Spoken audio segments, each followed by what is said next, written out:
masasabi ko sa mga katulad ninyo na alam mo yung feeling na hindi ka maaabot, yung feeling na ang layo-layo mo tapos Narinig namin na si OVP pupunta dito.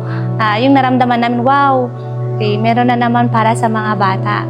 Lubos ang galak ng aming puso sa pagbisita ng pangalawang Pangulo. Kami nagpapasalamat sa biyayang natanggap. Kung mapapansin nyo yung iba dito, walang bag luma na yung pinaglumaan ng mga kapatid nila. itong mga bag, mga pencils, mga school supply po ninyo, syempre malaking tulong din po sa akin as a parents. Syempre sa hirap ba naman ng buhay ngayon, lahat na lang binabudget mo. Salamat sa inyo sa malasakit at pagmamahal. Ito'y nagsisilbing gabay sa aming pag-aaral. Ang iyong pagbisita ay nagbigay ng saya. Ang bawat pag-aaral ay napakaligaya.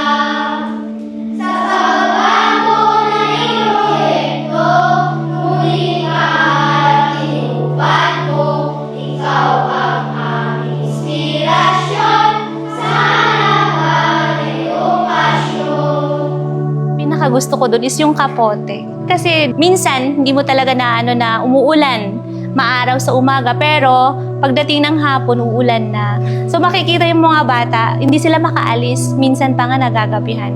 Nagpapasalamat ako at saka sa effort ninyo na sana hindi kayo magsawa na puntahan kami para naman at least maramdaman ba namin na may mga tao palang katulad yung tumutulong. Salamat sa inyo sa malasakit at pagmamahal. Ito'y nagsisilbing gabay sa aming pag-aaral. Dong-dong ay silong ilay, insali-sali gomay. Dong-dong ay silong ilay.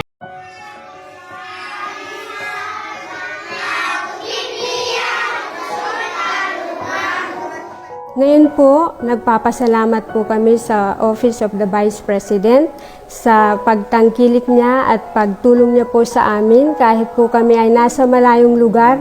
Kami po ang pinakasulok ng Isabela, sa Palanan Isabela po. Nagpapasalamat po kami at nakarating sa amin ang bag at mga school supplies po para sa mga bata. Nakakatulong po ito po para masanay po sila sa pagsusulat, pagbabasa, at mahahasa po ang kanilang isipan para matupad yung mga pangarap nila sa buhay. Kasi ang gusto po ng dumagat is pag magtrabaho ngayon, pera na mamaya, bigas na mamaya. At itong school supplies po na ito ay isang susi. Kailangan po kahit po mahabang proseso ang pag-aaral, hindi lang po basta magtrabaho na hanggang na lang po doon. Ang masasabi ko doon sa naibigay sa mga anak namin, mga bag, o pen, lapis, papel, ay malaking tulong na rin po sa akin.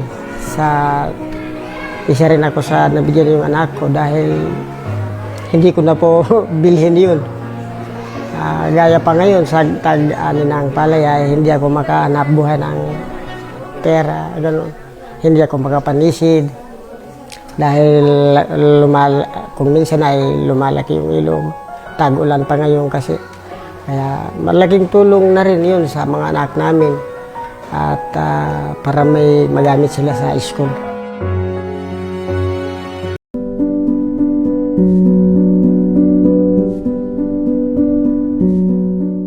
Mula noon hanggang ngayon, yun talaga isa sa problema ng mga magulang, yung mga anak nila walang gamit sa pag-aaral. Totoo po, maraming challenges sa ganitong mga paaralan ng mga katutubo. Taon-taon po ay yan po ang aming pinoproblema. Siyempre mga IP learner, anak ng mga kapatid natin katutubong mangyan, medyo hirap sa pambili.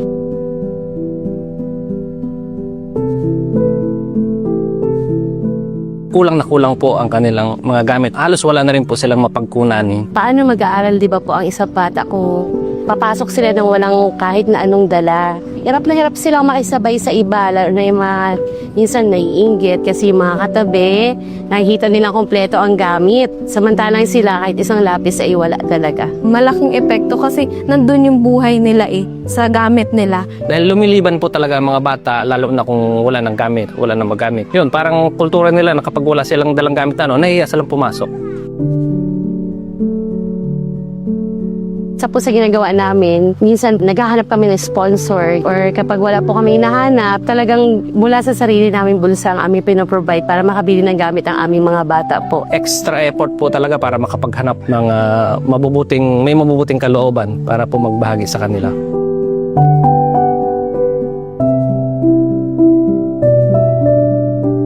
Nakita ko po yung mga ngiti sa kanilang mga labi. Grabe yung saya din bilang teacher na napunan yung kakulangan nila sa gamit. Napakaswerte natin na mapupuntahan nila tayo. Sabi ko nga po, sa buong bansa kami mabigyan pansin ng Office of the Vice President. Malaking blessing siya. Tapos nagsisink in na sa akin na totoo na pala talaga na kabilang kami sa magiging fishery ng programang pagbabago-bago. Masaya po kami dahil ang mga bata ay muling nakatanggap ng mga biyaya mula po sa inyong tanggapan. Inaasahan talaga namin na itong programa nyo ay malaking tulong talaga sa kanila. Kasi nai-imagine na namin yung mga gamit na manatanggap nila, alam kong kumpleto talaga at mga bago.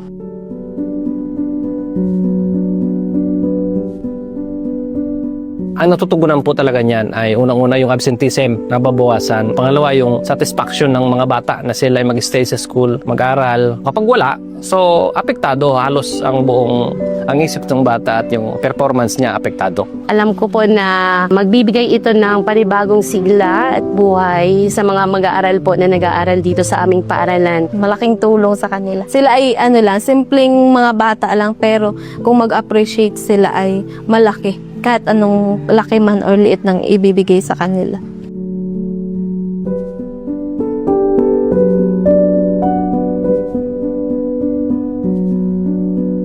Sa pagkakataong ito, kami po ay nagpapasalamat sa anumang paraan na kami po inyong napadamahan na paabutan ng inyong pagmamahal, lalo na sa pag-aaral ng mga bata. At syempre, masaya po ang ating mga magulang, mga katutubo. Hindi namin lubos maisip na marating niyo po kami dito. So maraming salamat po. Alam ko po na ang programang ito ay magiging daan tungo sa isang masaganang kinabukasan ng ating mga kabataan po. Malaking inspirasyon po ang ginawa ninyo, lalong higit sa batang nanonood na liblib man yung lugar, narating ng programa, maaalala nila na sa simpleng pagbibigay ng mga school supplies, meron pala silang puwang doon sa opisina ng ating Vice President. Ang mga batang nanonood ay hindi nila makakaligtaan na meron palang mga taong nakakaalala sa kanila. Hindi lang yung kapwa nila nanonood. Kaya patuloy po kami nagpapasalamat sa ginawang programa na ito.